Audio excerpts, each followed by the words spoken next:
بقلم پلکو به مالیه وقت نبینم از این کار سشت رو بخواه اشتباه نگی منو صفه به قضیه رو بنداز همین سر و من آروم الا همیشه رو شرکت تو آتیش میزنم استفا نمیدم چون اندازه کافیت دست سبلا چکیم و خب سرم تو کونمون بود ما قول دادم چاقو نکشم وسط پول واره زیر صندلی چاگرد و نیفته خون راه هست زک و دهن هیچکی اما نشد مادر اون بیرون با ای سری هار میتنبه خیابونو دید پسرت گذاشگار چی وقبش تو چی میگی باید وای میسا بیزدنش من رسانه اما شاید جاش بیادبه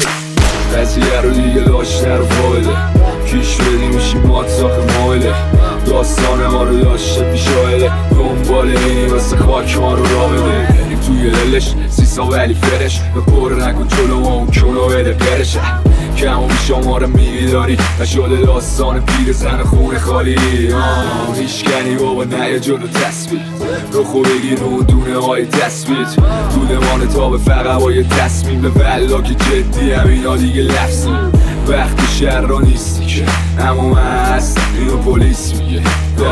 هر بارم تو کیس میده میدونن که تشبازی با ما میسیده شاگرد اول درس خیابون میترسیدن ازش بچگیاشونا فره میبود تو بر رو بیابون الان آدم حسابی شده باز دست بدی باشون تجربه بالا پیر شیر مشتاش سلطان آسفالت گیر زیر کفشاشه جا نمیزنه هوا پس بشه تازه گل کاشته و میگن الان فصلشه پر حرف استند نفس خالی نیست سری زود جنبیده تو یه لحظه خوابیدی این روزگارم تلخه و مزه جایی ولی بازم میگیره اون دست پایینی و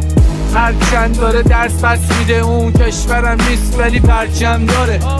اینا همه میگن دست به غمن ولی سلامتی عرازل لفظ قلم آره جمع جدیدن چهار تا کونی شمونی اولای مهمونی افسرن از سبون جون